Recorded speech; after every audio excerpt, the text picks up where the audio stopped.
time again on a Wednesday night in parts unknown. I'm Coach, and I'm with KC. And we are Faithletic The The Podcast. Podcast. So we're back after a not planned, but certainly a week in exile, I guess you could so to speak, because I had a work commitment that I just could not get out of. On Valentine's Day. That actually, I'm sorry, it was a late work commitment, but it was also Valentine's Day, and I thought in the best interest of my my family life, it'd be better to spend time with my wife than to do a podcast. That's probably a good idea. Yeah, it was. That's probably a good idea. Yeah, it was a good idea.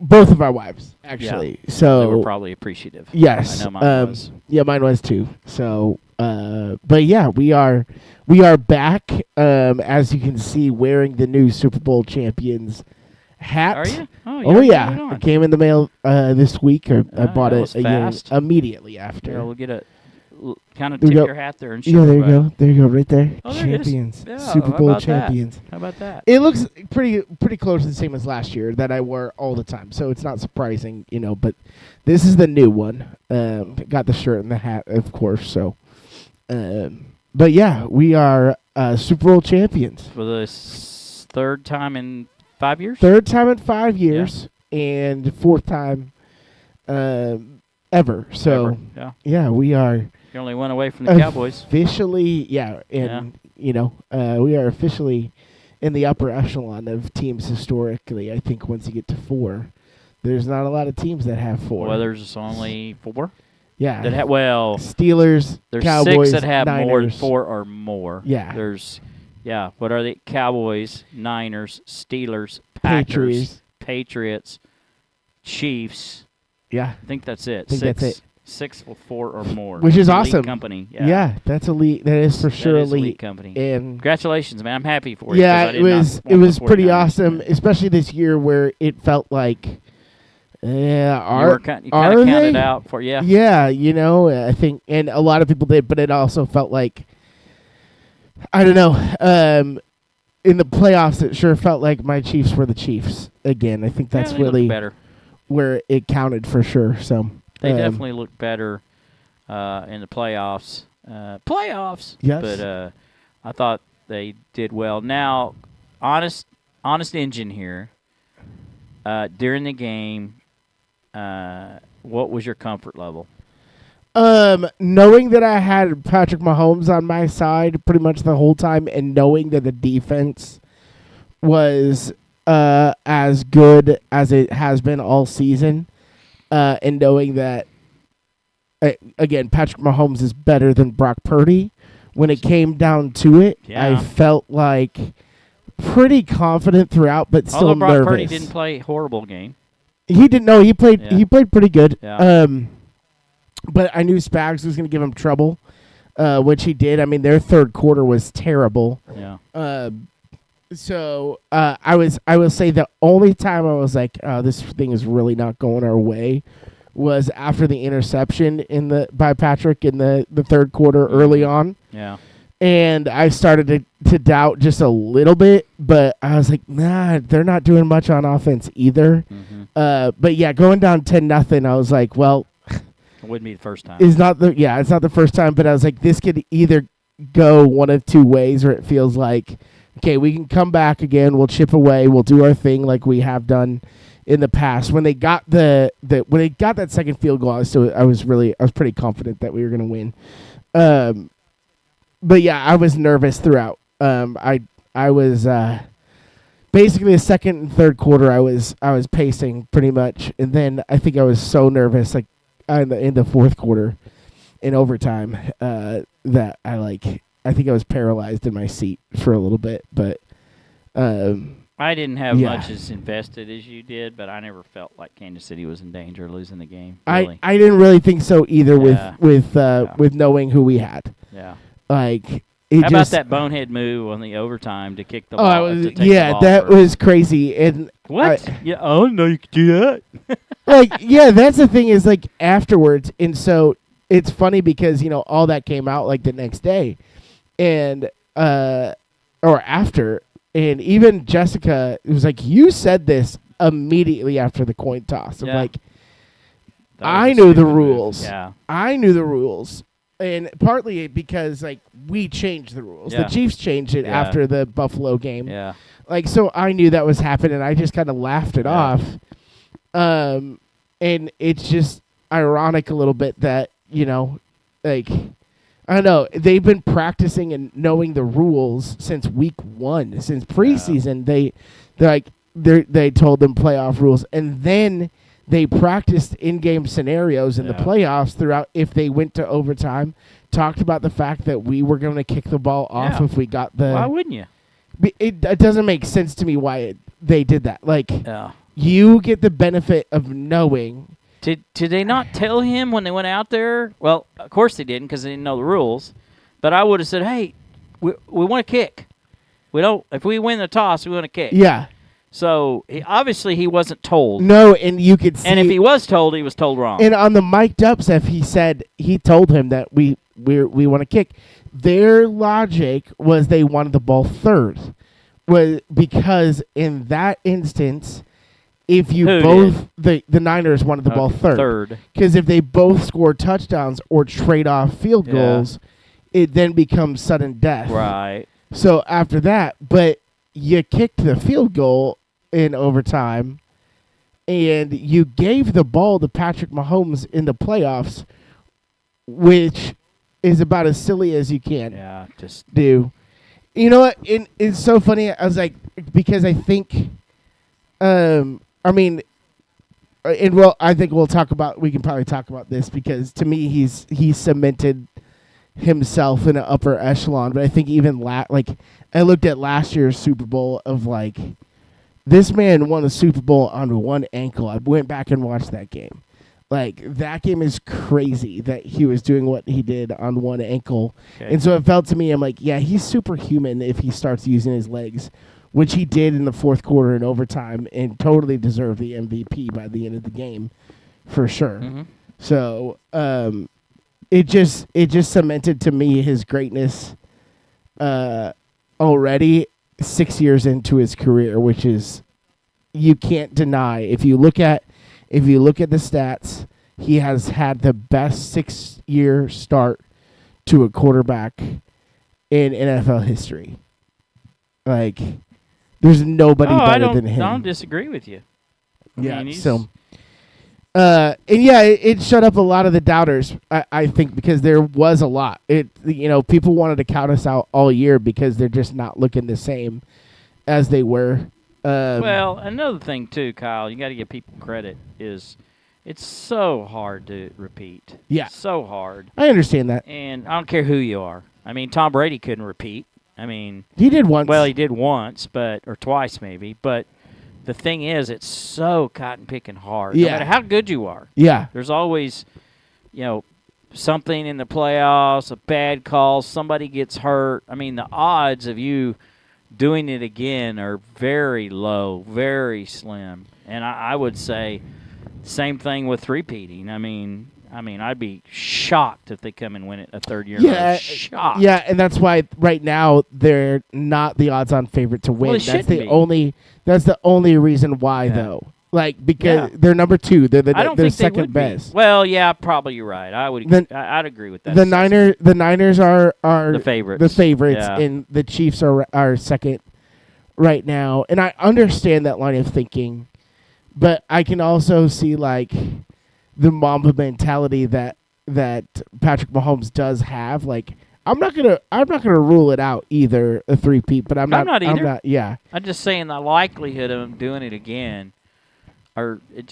Nobody's ever done it. Yeah, nobody has. I mean, to me, the only team, and look, I'm prejudiced, the only team that even remotely had an opportunity was the Cowboys. Cowboys, for sure they did. Yeah. And they were really good enough to win it the year 3 when they got robbed in San Francisco, because they did. But they didn't. They got behind early when they made the charge to come back. They had some calls to go against their way.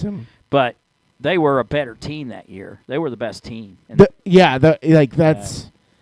that's the same thing with the Chiefs. Yeah. I mean, you get off to a rocky start. Somebody gets hurt. Mahomes something falls apart, whatever. I mean, what if has Andy Reid said he's coming back? Yeah, he's coming back. Okay, all right. Well, you got a shot.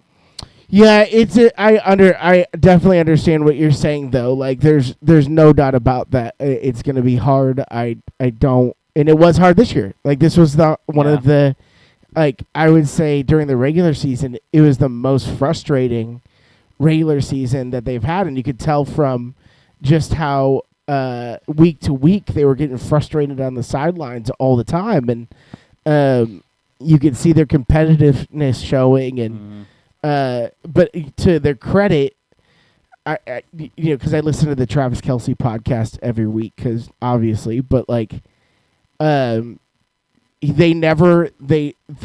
time they felt like, hey, Denver's within a game of us or whatever, like everything that was they wanted to achieve was right in front of the whole year, even though they were down. And I think they kept that positive attitude going throughout the year, even despite all of the drops, all of the controversy, all of the they had a couple of bad games, bad calls in 2 games that they probably should have won. I mean, really, they kind of got hosed on a couple games, and then they shot 2 of the games they beat themselves. What did they end up record-wise? I think it was 12-5? They ended up 11 and 6. Okay. Yeah. So it was. It's just funny because, last year everybody said, well, this was a rebuilding year. This year people said this is a down year for them. You got to get him now. Like last year they had to get him. This year you had to get him, and nobody's got him yet. So it's just Patrick Mahomes is in his own category right now as far as quarterbacks go. I think it's going to be harder for him for the simple reason that the quarterbacks in the AFC are so far beyond the NFC, in my opinion. Yeah. Because you got Burrow, you've got Jackson, you've got Josh Allen. I mean, those are 3 competitive quarterbacks. Yeah. That, and then Justin Herbert. I mean, you got, and I wouldn't discount the Chargers next year. Yeah, I know. I mean, with Harbaugh can win. Harbaugh in there, yeah, absolutely. He can win. I mean, he's proved it.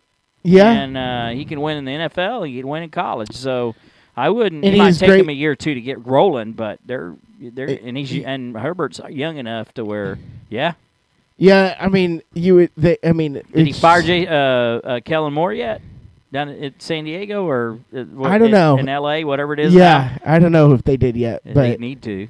Yeah, they needed to start from scratch, build from the bottom up there for sure. Yeah, he's not the answer. Yeah, it's just. Did you hear the news on the Cowboys? If it's true, what's that? They've hired Jimmy Johnson as a consultant. I did not hear that. If that's true, that's interesting. That is interesting. And that makes me feel a little, I want to say warm and fuzzy. It makes me feel less cold. Sure, because that's Dallas's guy. Well, he knows if there is anybody on this planet that has ever, and I want to say he is the only coach because he's not, but he is in that category of coaches who understands momentum, who understands commitment, who understands work ethic, who understands let's change the narrative now instead of waiting till 3 games later or getting somebody back from injury. He understands the now. He gets it. And there's not many coaches that understand that. No. They just let's run the script. Well, Jimmy Johnson has no script. Right. And I look, he's not going to coach, but if he can consult finding talent, finding players that get what he gets, if they use him effectively, there's hope. Not that it's going to change anything, but I feel a lot better about the Cowboys going into next year because right now I have no hope. Do you think he takes the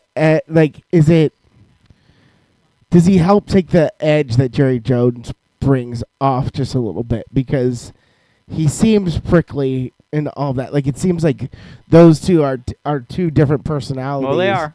And so I don't know if that's a counteracting. Could be. Like, it could be. I think more than anything, he's not. They're not. There's not going to let him in the coaching staff. Now No. he might advise Jerry on, hey, I don't That's know if what this I'm is the wondering. right guy. Yeah, that's what I'm wondering. And the right talent. Yeah. Because that's what he was really good. I mean, he was a great coach, but I think he was a better evaluator of talent than one of the best coaches in the NFL history. Yeah. I mean, he just knew talent, and he knew what guy would go run through the mud and bleed for a guy. Right. I mean, right. And he won how many Super Bowls? Just 1 or 2? he won 2. He won 2. Okay. In 5 years. Sure. So because Barry Switzer won. And then he won 1, Yeah. because Jerry ran him off after the '93 Super Bowl because he didn't feel like that. I think it was kind of mutual. They both didn't want to give anybody credit. They wanted to take all the credit, and Jerry's ego and Jimmy's ego just said, "Look, we're just going to part company because you think you did it all, I think I did it all, and there was no compromise between them." And they admitted that. They handled it wrong. Wish they would have done it better. Crazy. And yeah, because you probably would have won 4 Super Bowls. I don't know if you'd have been a run because a free agency was taking over by the time they'd won that last one, and because Dion went to the 49ers after they won the second one, and then they got Dion the year after that on a 1-year deal, and then the Cowboys won it. But the free agency has started to take over, and I'm not sure they would have won a 5th, but I think they would have won a 4th with Jimmy. Right. Yeah. Did Dion win? Did Dion win that year? They won the Yes, Super Bowl. absolutely. Okay, so he's got you. Yeah, because the 49ers got him in 91, right? 94. 94. Okay. He only played 1 season. Was that the Steve Young year? Yes. Yeah. 94 season, they got him, and then he only signed a 1-year deal, and then he went on, and then he opened up in free agency again and signed a multi-year deal with Jerry, because Jerry paid him like $35 million for 4 or 5 years, something like that. So, Jerry got another Super Bowl out of it. I don't know if Dion made the difference or not that year. It might have. He definitely gave him a different dimension on defense they hadn't had, which is to shut off half the field. So it probably limited. The main reason and you got to give Jerry a little bit of credit. He stacked that team in '94 to beat the 49ers. Yeah, 95, I'm sorry. Which 95. is what people are doing at the Chiefs right now. Which I know I think that's what's going to happen this offseason is somebody with a lot of cap. Like the Steelers have a lot of cap this year. There are certain teams that has over $200 million worth of cap for him. I don't think Steelers are going to use it, though. No, I don't think so. It's not their MO. Yeah. No, but I'm just saying a team like somebody that might be, I don't know. Maybe it's the Texans that signed somebody, and C.J. Stroud goes head to head with Patrick or somebody like that. Like I am not. I just think that's what is happening right now, and that's what has to happen. Is like there are people that are teams that are going to have to try to tailor themselves to beat Kansas City. So, yeah, it's an interesting thing when you talk about that because, and I do take your point to what you said at the beginning of the show. It's like it's not easy, but I understand there's so much luck that comes involved with this too. It's like you have to have some luck. Ball has to bounce your way. Mm-hmm. It did on the muff punt. That happened to go our way. Like these bounces have to go a certain way throughout the season. And what's crazy is it felt like everything worked against this year and we still won. But I still think like another season like this, if that happens, you're not going to win. It's just too much work. The extension of a season and all that. And then you got all the talent you're dealing with against you. Yeah. Which again is Chargers, even the Steelers, the Dolphins. They're talented. They could pull off a playoff win out of nowhere. The Bills. The Bengals. If Joe gets healthy, I'm just. That's what everybody wants to think. Like I for some reason, Bengals fans just think that they're the only ones that can stop Patrick Mahomes. Well, they were trouble before he went down. They were in trouble. They were. Absolutely they were. But I think another year, of the building the roster will make a difference. I think they'll be competitive again. I think they'll win the division next year. I might change my mind, but I think the Bengals will win the division next year. Yeah, I think Burrow is a gamer. If he's healthy. Yeah, Burrow's a gamer. If he can stay healthy, that team that makes me nervous, but their fan base is like, I mean, they're a little crazy. They are staring. They are talking to a wall right now. It's like we beat you three times. Yeah. With Mahomes on the team, you're like one of 3 teams that has done that. Yeah. And it's still at the end of the day, it's like you didn't win the Super Bowl. Not when it counts. Yes, and we have 3 in the last 5 years. Well, I guess they did. Did they beat them one year, or did the 40? They did. They beat us. They beat us and went to the Super Bowl against the Rams. Did they play? Did they play them in the AFC Championship game? Yes. Okay. Yeah, that was. Well, I knew the Bengals went, but I couldn't remember who they played. That was the year after 40. We won in the 41 seconds and then lost the next week. Okay. 31 13 seconds. The crazy game. Oh yeah. Yeah. Okay. Anyway, but yeah, it's gonna be interesting, and So I do have a question. I did want to ask you. Yeah. Okay.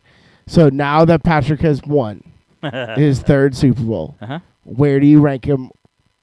Honestly, on your top list. He's only been in the game 6 years. I can't put him in the top 5 yet.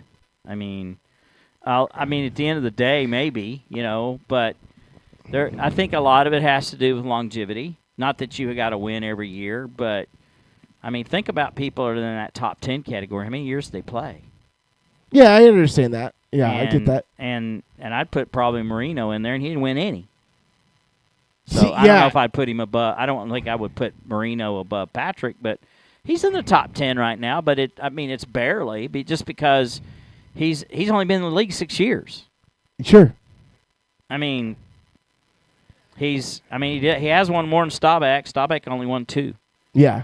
Bradshaw's won 4, and I put Bradshaw in the top 10. Sure. Elway's won 2. I don't know if I put him above Elway yet. I don't put him again above Joe Montana yet. I want to put him above Brady because I can't stand him, and he cheated half of them. So I don't know if would he win 7? Yeah, he won 7. That's. Yeah, I mean, to me, it's like. I don't know. You might put him in there. I mean, Aikman won 3. I think he's better than Aikman. I don't know that for sure. Would I say that if I wasn't a Cowboys fan? Maybe not. Yeah. The problem is that Aikman had so much around him. It's hard to. That would be my. Being honest. That would be my. Staubach had far less talent I think than that's Aikman did. Yeah. Far less. Yeah. I think most pundits right now are putting him at 3. And that's kind of where I'd put him. I still don't think. I think it's Brady, Montana, Mahomes, in my opinion. He's up there. But this is the thing: is like he's got the stats that Marino had and Peyton Manning had, coupled with the postseason success. He's the only quarterback to put those things together. You know what I mean? It's like he's got the regular season numbers that Manning has in his first 6 years. And I get it. It's like projecting what he'll do the rest of his career is hard to do. I understand that part of it. I mean, if he plays another 5 years and they go 4-12, it tarnishes that. And that's what I'm talking about. Let's see what his longevity is. Now, if he plays in AFC Championship games and makes playoffs every year and he doesn't win another Super Bowl, he's certainly in the conversation. But I don't know if I put him top 5 right yet. I just don't know if I can. I'm trying to do the math on it because I got who was my top 5 for? Montana, Staubach, Elway. I think I actually put Brady in there. I think I had Bradshaw in there. And let me hear why I like Bradshaw, okay? Look, I hate him as a player. Called his own plays, okay? That's interesting. Got brutalized as a quarterback, as did Staubach, as did Montana. Sure. I don't know if these quarterbacks today could survive in the 70s. Montana 80s. got absolutely wrecked I can't remember what game that was. There's like one in the postseason that he got absolutely demolished. Yes. Like, it's a different game. You're not wrong. Different game. Yeah, you're not wrong.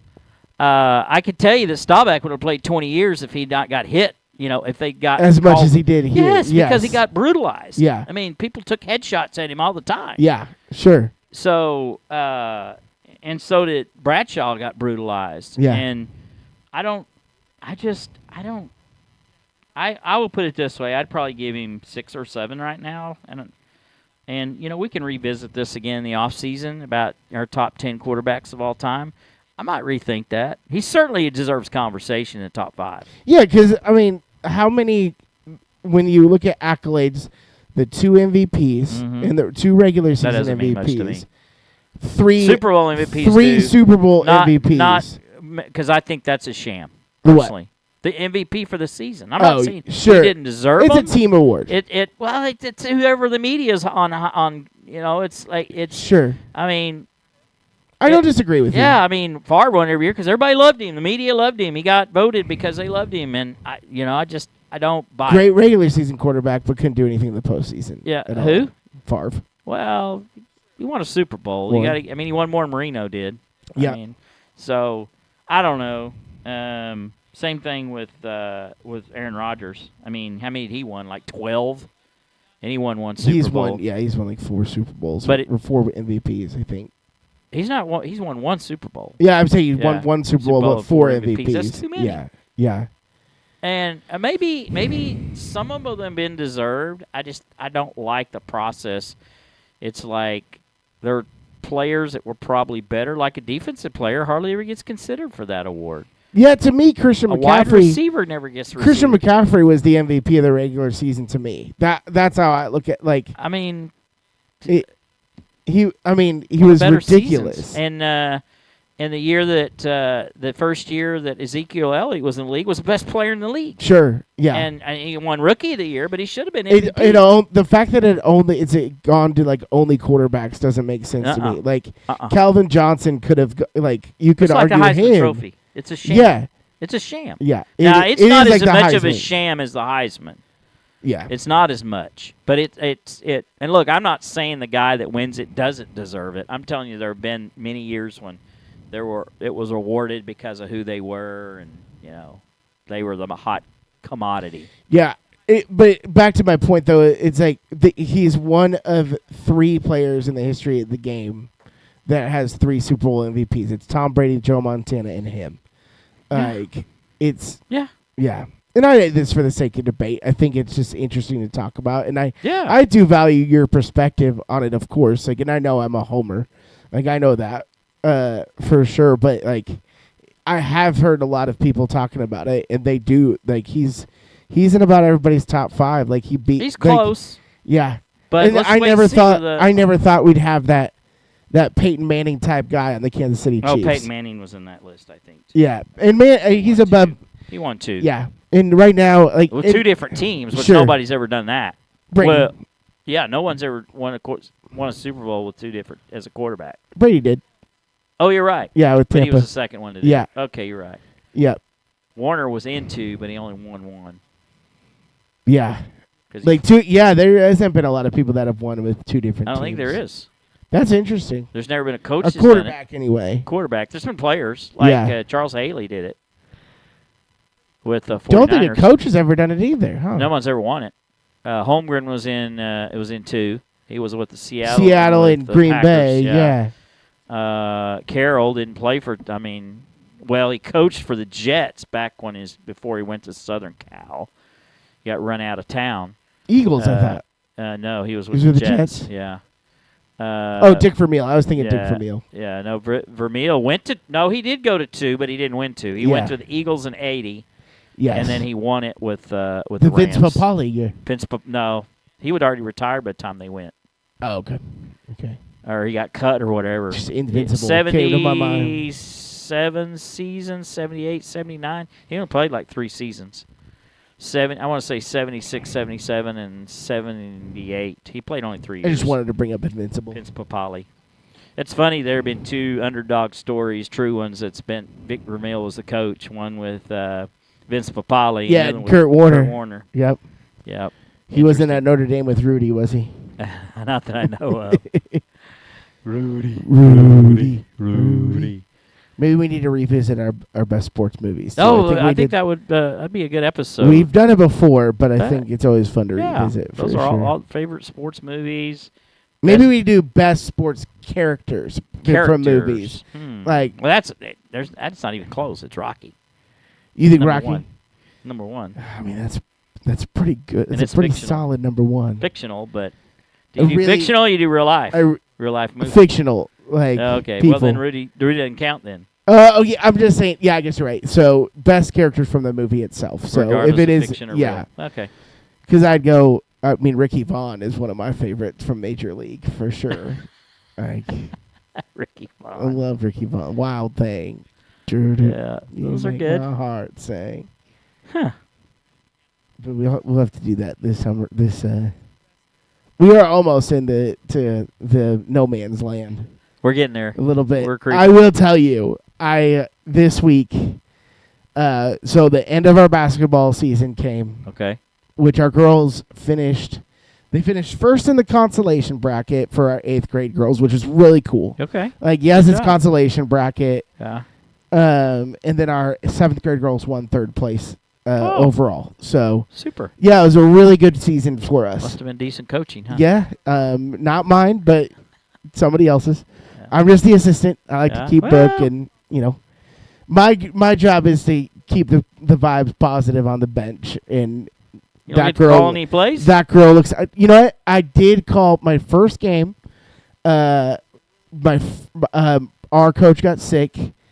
I stepped in. I am 1-0. You won, yes, all right, man. I am 1-0 as interim coach. So that was pretty cool. And it because I've only been the assistant. I don't want to be the head coach. Yeah. There's so much responsibility involved with it.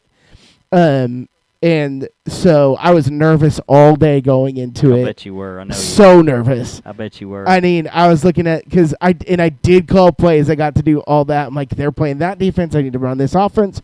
I felt really good about myself, and we won that game, so it was pretty cool. But did you call timeouts on a run that went against you? Stop the flow. I don't think so. No, I would never do that. Why not? No, I'm not talking about when you're running. I'm talking about when you're getting Oh yeah. Did you call, I did. I didn't really. I think so. I think I called a couple. That is one of the. I don't see very many coaches doing that as much as they used to. Yeah. Just let them play it out. No. And I learned that from when I was in high school, and my high school coach, the late great Dusty Eby, which to me was one of the best basketball coaches I ever saw. I swear he could win a game he could play high school ball with 5 foot guys just because of fundamentals. I mean, he just and if somebody especially start of the game, if somebody got 3 buckets or more right off the bat, timeout, and he'd get them, and next thing you know, they're tied up. They're tied, and that's where the credit comes into our head coach, where he recognizes about momentum. We talked about that. Exactly. Break it. He will break the momentum, and he's really good at drawing X's up and creating mismatches and good. All of that. So I've learned from that, and it's been really cool to win that. But between basketball season being over and football season being over, I'm just what do I do? Yeah. That's a real thing that athletes face too, at young athletes, where it's my season's over. This is This is my identity a little bit. What do I do? So especially when their career's over and they know they're not going to play any ball. Sure, anymore. Yeah, that's a some of them flip out. Depressing thing. Especially if they're good, but they weren't good enough to play college ball. Yeah, that's probably the kicker. But got to find another outlet, man. Yeah. So kind of switching gears for a second, we looked like we were going to have 6 competing at high school nationals in April. So we finished up getting the last one qualified on the February 10th, which has been a week and a half ago, almost 2 weeks. And I can't say any names because I don't want to get in trouble with their parents or whatever. But in football on Tuesday, he dislocated his ankle, so he's out. Oh, no. So that is the 4th lifter, that have been non-powerlifting injuries that have been out for our season. Gosh. 2 with knee injuries, 1 with a concussion, and another one with a broken ankle. Oh, no. In the last 4, just in this season alone. Yeah. So do you have we're 2 down left? to 2. Yeah. And I told them on Saturday, you better, by gosh, put yourself in a bubble. Bubble wrap it. You better protect yourself. Yep. I don't know how to say, and I said that to Big A last year before going, 10 days out, and he blows his knee playing volleyball. Volleyball, right. So, sorry, Big A. I had the A train. Yeah, he knows. He knows. He knows. I've called him out many times. But I don't know how to, and both of these kids, I think one is probably going to win it. Yeah. I mean, he's that good. And the other one, if things go right, he's within 50 pounds of the best total that's been qualifier so far.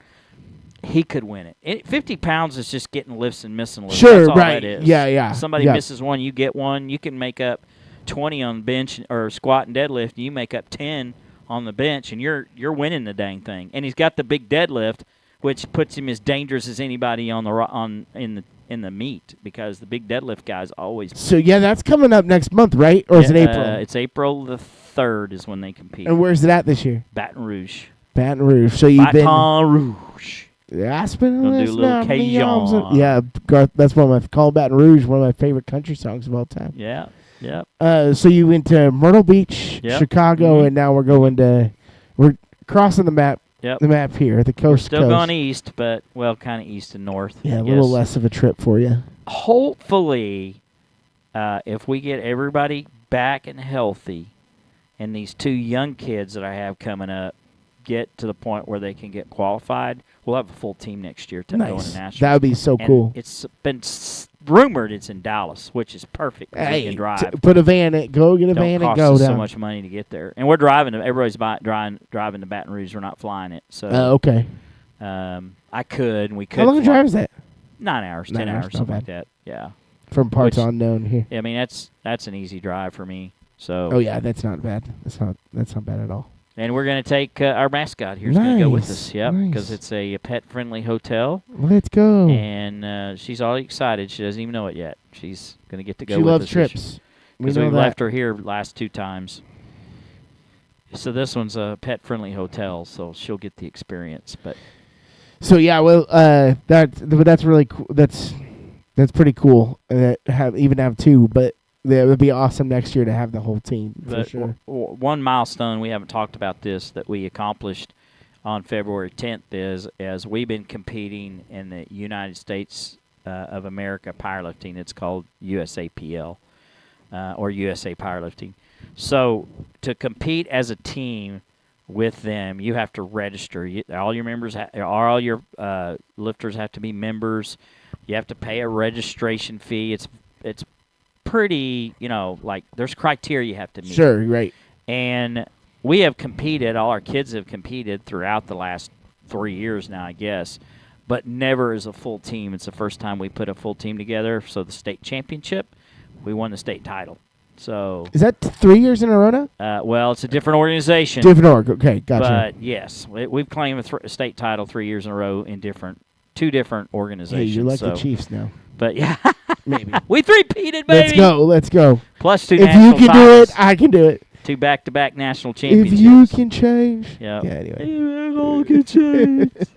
Adrian. Yes. Oh, but yeah, we're excited. We and what the kind of unusual thing was that I wasn't even trying to win the state team title. I was just trying to get people qualified. And at the end of the meet, it's like, and the winner of the overall team is Team Black Powerlifting. I just looked at Kevin, my assistant. I go, I had no idea. Wasn't even paying attention. So anyway. That's funny because usually you're running numbers sometimes. Well, I was running numbers. Yeah. It just wasn't to win a team title to get the kids qualified. Sure, right. I mean, I've always said team first, but in this case, you got to have a team put together to to be first. So yeah.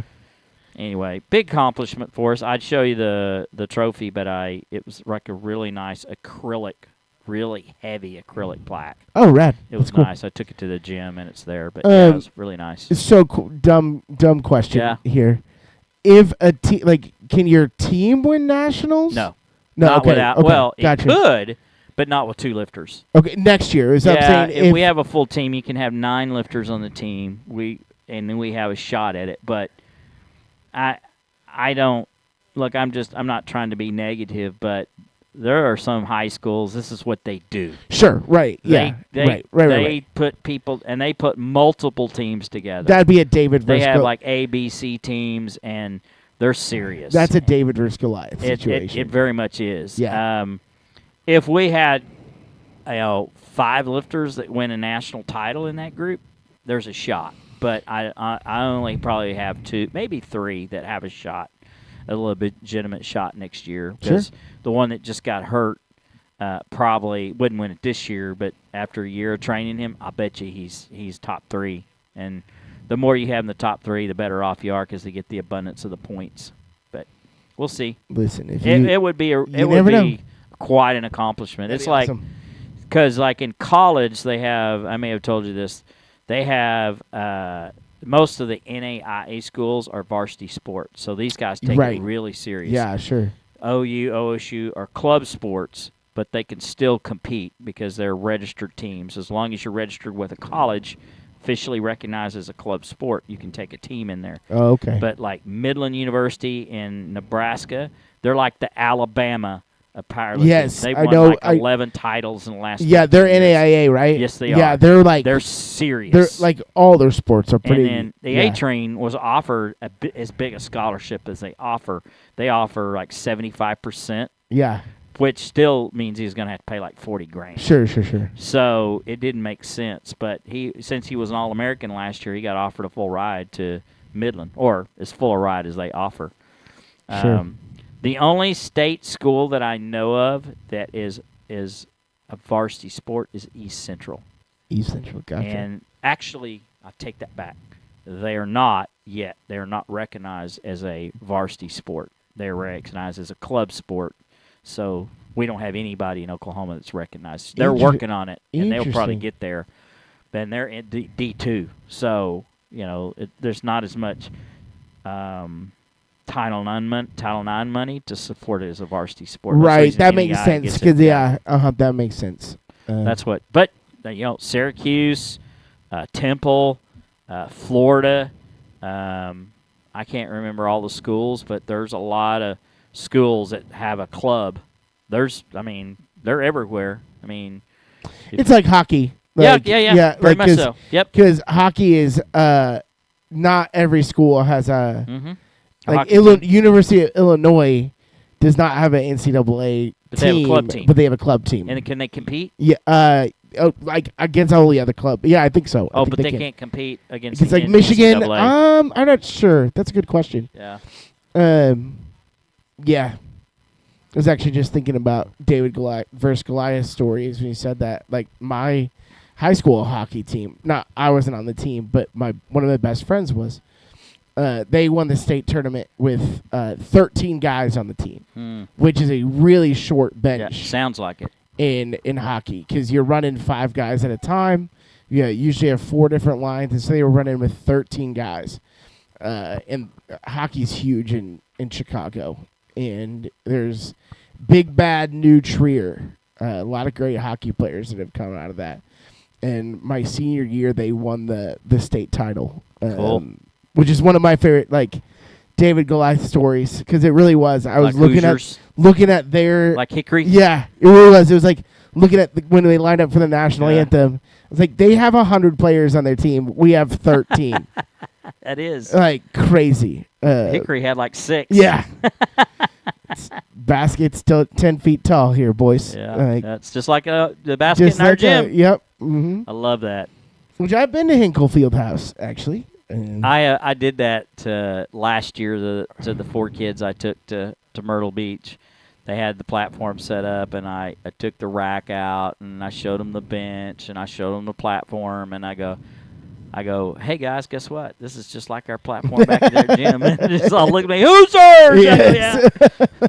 Austin picked up on it right away. Yeah, there's probably not very many people that kids he would. Yeah. He'd be one. Yeah. Yeah, and if I were to ask how many kids have watched the movie Hoosiers in my class, they'd be like, none now, which is kind of sad. It's a good movie. Yeah, but I've been to Hinckley Fieldhouse. My Taylor University played at Hinckley Fieldhouse. Butler played Butler. Yeah. Yep, at Hinckley Fieldhouse. I'd love to go the to that. the year that they went to the national Butler. The year that they went to national championship 2 years in a row. Yeah. We played them on the second year that they made cool. the national championship. And it was like an honor to go in there and wish get they would've beat won by it. It was like 144 or something like that. Like ridiculous. I wish they would have won it one of those years. Oh, That's yeah. such a great story. My best friend in college was on the basketball team. Really? Yeah, and so he had won state at Indiana. Gracie. Stop. He had won state at Indiana and played a year after Gordon Hayward was on the same team that he played on. It was a year after that, but played with two of the guys that were there. So like, that was a cool year. I was rooting for Butler both those years that they made it, especially against Duke, and they almost had the buzzer beater from half court. Yep, almost. We are upon ourselves, but March Madness season. We're getting on there. Have to do a head-to-head. We'll have to do a head-to-head pick 'em. Yep, for sure. The bracket. I didn't do one the last couple of years because I just wasn't interested in it. But since we're doing our show, I think thought you did one last year. Maybe you didn't. I did not. I haven't done one the last 2 years, I don't think. Oh. All right. So you interested in how our pick-ems ended up, our games of the week? I'm guessing it didn't go well for me. It didn't go well for you. No, it did not. Make sure I'm right on these, though. Yeah. So, obviously, you picked the over. It was under. It was under by 0.5. Yeah. You picked Kansas City minus or plus the 2.5. You won that. I picked Kansas City plus the 2.5. So, I actually got both right. I picked the over and I picked the 2, or picked Kansas City plus the 2.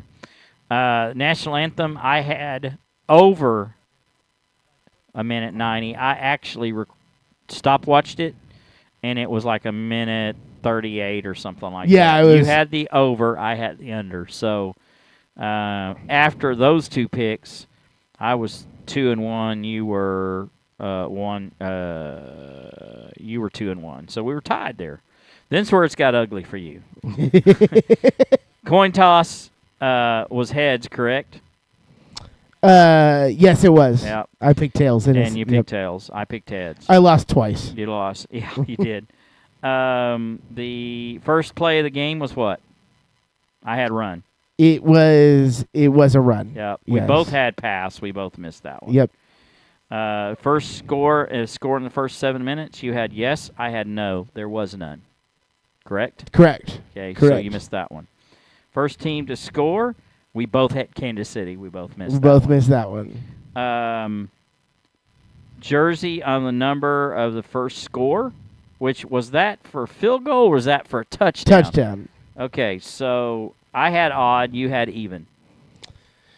And it was Christian McCaffrey who's odd. 23. Yep, 23. So you missed that one. I got it right. Gatorade color, we both missed because you had red. I had clear. It was purple. What was I thinking? Because purple was in my brain. It's my favorite color. I should have just gone with it. Super Bowl MVP. I don't know why you didn't pick Mahomes, but you didn't. You picked Travis Kelce. You were going to pick Chris Jones. Yeah. You would have been wrong in both cases. I actually got that one right. Yeah, I wanted to be different. That was why. Because I needed to win. And then our last pick, how many times will the camera show Taylor Swift?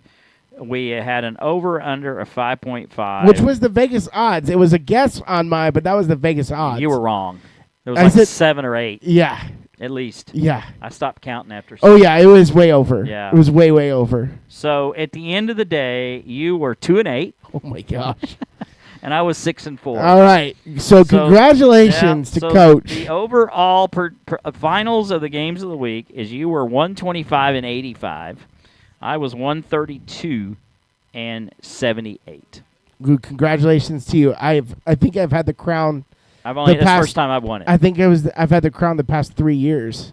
Either that or Josh won it 1 year. I think you might have won it 1 year. Yeah, I think this is the 5th year, and you and I have done it. So I think you had it 3, and then Josh had it 1, and I had the one this year. I need to get you a medal. Actually, it's 4 years. He won 2, you won 1, and I won 1. Okay, yeah, gotcha. That's what it is. So next year will be our 5th year. Let's go. All right. 5th season. So anyway, interesting. Hopefully I keep the book so I can keep what we and let's see. I think we already did this, but I don't have the sheet. Well, we can pick that up another day. But we both had Kansas City, I believe. No, maybe we didn't. You had Kansas City and the Cowboys. I think I actually had the Bills and I can't even remember now. Yeah.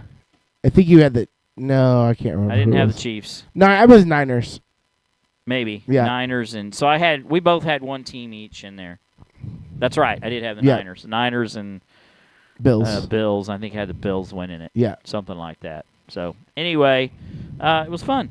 It was fun. Good season. Hey, I know I'm putting you on the spot. You got a devotion? I can make it happen. Okay. Yep. While you're doing that, I'll just let people know, if you're listening to us for the first time, we are Faithletic The Podcast. Where does the name come from, you ask? Well, we are believers in the gospel and the good news, and that's where the faith part comes. And then the athletic part comes from sports, athletics, or athletes. So we come up with a cool name, Faithletic, and that's who we are. How do you find us, we ask? Well, you're watching us now on YouTube. We have a podcast that generally broadcasts on Wednesday night at 8 o'clock. We are getting into our off-season, so you may not see us as every Wednesday. We will probably shoot for every other Wednesday for the time being. But you never know. If we get bored and we got time, then we're going to go ahead and do a show. In the off-season, we're a lot less sports-centered. We definitely follow the Thunder and basketball. We follow, KC follows the baseball. I mean, because the Rangers won, obviously, I get on board, but I'm just not a big baseball fan. Not a big... Say that, but I watched maybe one pitch last year. So he's more of a fan, but he's not Yeah, watching, correct. So I don't really watch it as much, but I don't watch NBA, it at all. though, I am locked in, and I'm happy to give NBA updates on our Thunder, who are second in the Western Conference right now. There you go. And then we do a lot of off-sports stuff in the off-season. So we might keep it sports-centered, where we do the best all-time quarterbacks, Mount Rushmore defenses, best coaches to win a Super Bowl, best coaches not to win a Super Bowl, entertainment, best songs, best sad song, best rock and roll song, best country artist, best, whatever, best movie. Best movie, sad movie, best sports movie, best, spy thriller movie, whatever. We just come up with Ooh, things. I like that one. Yeah, spy thriller movie. We might have to keep that up. Yeah. Best war movie. We might have to do best action movie this action summer. movie. So we make it fun. We make it interesting. And as always, since I've figured out the technology, which I'm not very good at, but I did figure out you can leave chats now. So before I had it blocked, I didn't know how to turn it off or turn it on. Now chats are welcome. We have a multitude of shows that are on Facebook and are on Twitch. We used that format for a while, and then we switched over to YouTube, I don't know, a year and a half ago, 2 years, something like that. All episodes are in one of those three formats, and we've had a wealth of guests. We've actually had some national celebrities. Dave Garrett, former play-by-play announcer for the Dallas Cowboys. DG. We've had Kobe Daniels on. He's a local radio personality. We've had pastor of Together We Church, Brian Mills, on. We've had national powerlifting champion Tyson Myers on. We've had the founder and director of the Good Athlete Project, Mr. Jim Davis from Chicago, on. He goes all over the world and teaches kids how to take care of themselves better. We just have, and we'll do that again in the off season. And then, of course, we should have had him on tonight for a brief spell, our Kansas City resident correspondent, Mr. Jeff Folks, who's joined us multiple times. We've had Keenan Smith on, who is a longtime friend of one of my favorite personalities, Terry Funk. We're going to have him on again here soon. So just a lot of great shows we've had through the last 4 years. And again, in the fall, we will start our 5th season together. So without that, Casey, you got it? Yep. So what we do is the end of the show to spread and hopefully give people hope and inspiration is we do a devotional at the end of the show. It's one thing that if we may not talk about it during the middle of the show or the first of the show, but we're going to get there eventually. So without further ado, we're going to go to our devotional period, which is called Daily at the Cross, and I'm going to turn it over to Casey. All right. So this devotional is called Joy Beyond Happiness. So it says, as a child of God, I was taught that to be a good Christian, I needed to always to act happy. Let me try again. As a child, I was taught that to be a good Christian, I needed to always act happy. Even if my situation was stressful or sad, I was expected to pretend I was okay. You've probably encountered similar ideas that philosophy leaves us feeling empty alone, and has nothing to do with true joy. God's joy doesn't deny reality. It's not an opiate that numbs us to hardships. When Jesus endured the cross, he fixed his eyes on the joy set before him, despite his agony and grief. Jesus clung to the promise of a reality unseen. Joy and sorrow flowed together in the heart of our sinless Savior. My friend, I'm here to tell you that there is a joy available to you that transcends human happiness. It's a joy that can only be found in God. A joy that doesn't depend on us or our past or how wise or how good or positive we may try to be. An inexplicable joy that shines so brightly its rays of hope pierce our darkest nights. But if this deep and constant joy is accessible, why don't we experience it? Up until a few years ago, I couldn't say for sure I'd ever felt real joy. I had escaped an abusive childhood home, and this is the author speaking, by the way, and was happily married with 3 little girls, but joy was elusive. I remember sensing its presence at my wedding or when holding my newborn baby, but just as I'd reach out to embrace joy, it slipped away like a memory of a dream. Have you ever felt the same? What hardships, losses, or troubles made joy feel unattainable to you? Our human frailty, fears, and traumas can blind us to the brilliance of God's joy. That's a good line. I'll say it again. Our own human frailty, fears, and traumas can blind us to the brilliance of God's joy.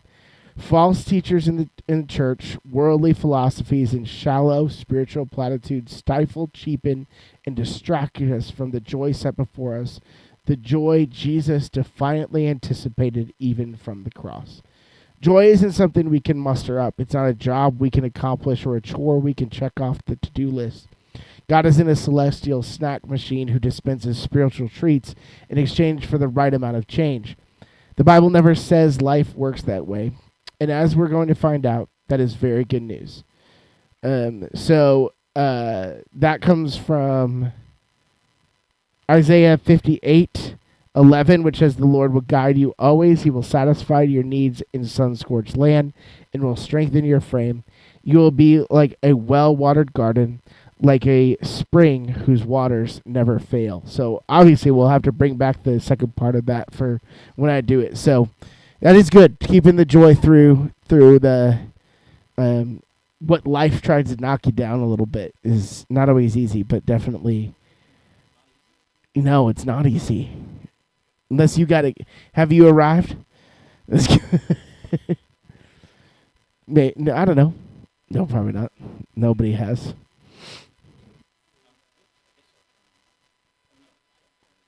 I struggle every day. Yeah. So thank goodness. Yeah. I've got a graceful Savior who makes sure that I'm good. Amen. And even though sometimes I don't feel good, it's because of me. It's not because of him. Sure. So, all right. Well, let me see if I can get some music going here to get us out of this. I struggle every day. Yeah. So thank goodness. Oh, we're hearing ourselves. How'd that happen there? How'd that happen? I think you're on your phone there Well, watching I'm us. not. I don't know. Interesting. Hold on. Uh-oh. Well, We may have lost it. I think we did. I think we lost the whole show. Well, bye, everybody. Hold on. Let me make sure that's the case. I'm still signed in, so maybe not. Could still be there. Hold on a minute. If it is, we're out. We're still there. We're still there, so I haven't. maybe Maybe we're still there. I don't know why that did that, though. That's kind of weird that we heard that instead of your channel. Is it on? There you are. I think we're still rolling. Oh yeah. Maybe. It's a little delayed. No, still there. So What is going on there? I know I've got it on there, but that's really weird. Well, I guess we won't do any closing music because I don't know. I thought I closed it out. It's coming on again. So anyway, this is thanks for joining us tonight. Remember that that Jesus loves you, and so do we. And I'm Coach, and I'm with Casey, and we are Faithletic Faithletic The The Podcast. Podcast. Thanks for joining us. Have a good night.